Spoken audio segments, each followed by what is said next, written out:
At this depth, it was insane how clear and far we could see. The marine snow, drifting down like a cloud, seemed to glow faintly, passing through the green hue of the water, giving the town an eerie emerald tint, like something out of the Wizard of Oz. But this was no magical place. The knot in my stomach had grown into an anvil, sinking deeper as I realized the town wasn't some mystery to stumble upon, it had been hidden, deliberately. And why? I glanced at my oxygen gauge and knew this dive was going to push our tanks to the limit.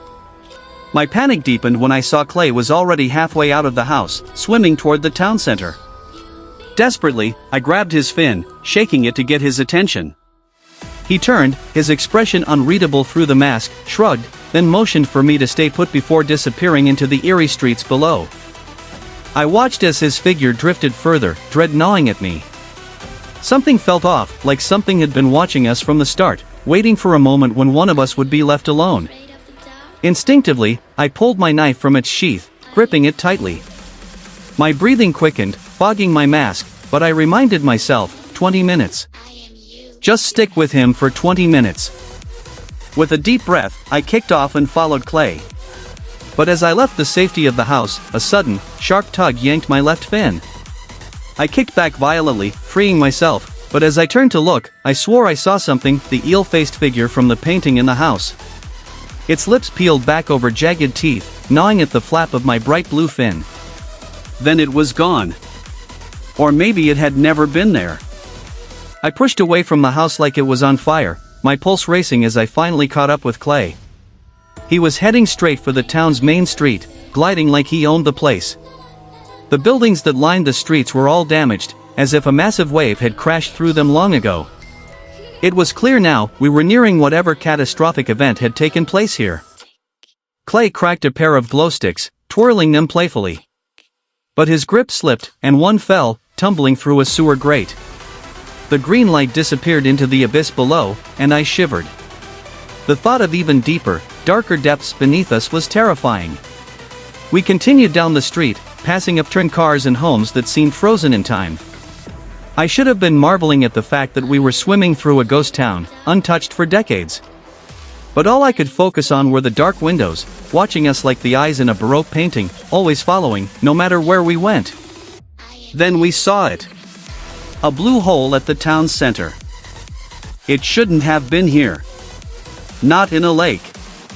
The thing was massive, about 60 feet across, surrounded by ornate cement sculptures that framed it like the town's main attraction. Clay floated above it, peering into its endless blackness, and I followed, my heart pounding. I'd heard about blue holes, deep sinkholes formed in ancient times. They were famous in places like Belize and the Red Sea, where divers tested their limits. But this one was different. Darker. Deeper. The thought of what might lie at the bottom filled my mind with nightmarish creatures, things that shouldn't exist. Clay pulled out a flare, igniting it with a spark that turned the water blood red. He let it drop into the blue hole, and we watched it spiral down, down, down. It was impossible to say what was worse, the idea that it might land, revealing a bottom, or the fear that it would just keep falling into nothingness.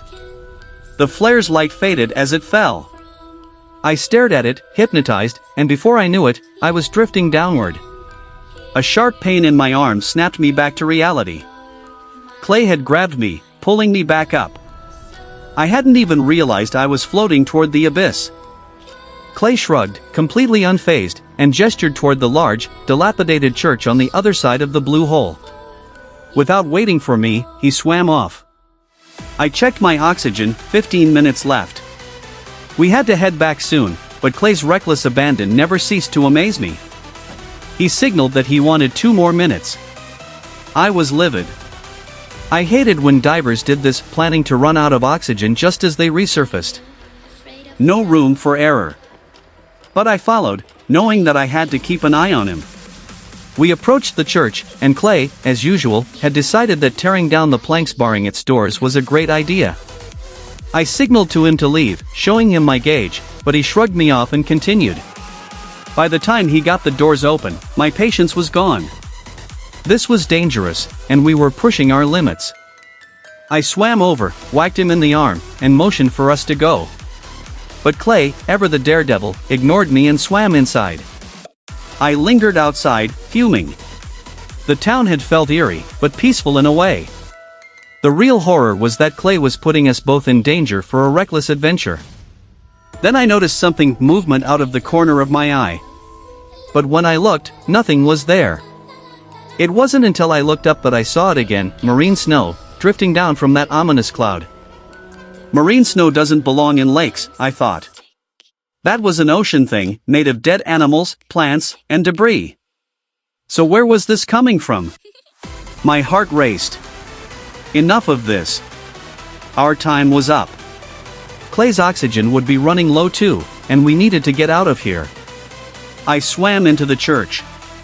The roof at the back had collapsed, allowing green light to filter in, illuminating floating Bibles and erect organ.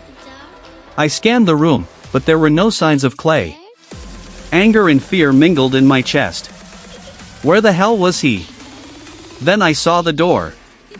It was ajar, near the back of the room, barely noticeable behind the debris. I swam toward it, hesitating.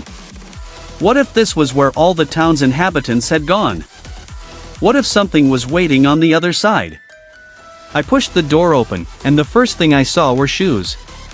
2 sets of them, attached to stiff, floating legs. A body. I recoiled in horror. It was a priest, still tethered to the ceiling by a rope around his neck. His lifeless body swayed gently in the water. That was it. I had to leave. I checked my oxygen, 10 minutes. No time to waste. If Clay wasn't out by now, he was on his own. I swam out of the church and ascended toward the surface, but then I noticed something, bubbles. They were rising from the blue hole. Panic surged through me. If Clay was down there, he was in trouble. Without thinking, I nosedived, swimming fast toward the source of the bubbles. As I descended, the temperature dropped, and the walls of the blue hole narrowed. I could see a glow stick, hanging on a rock ledge ahead. I reached it, but just as I was about to turn back, I noticed a hole in the wall. And there, several feet inside, was Clay's torch.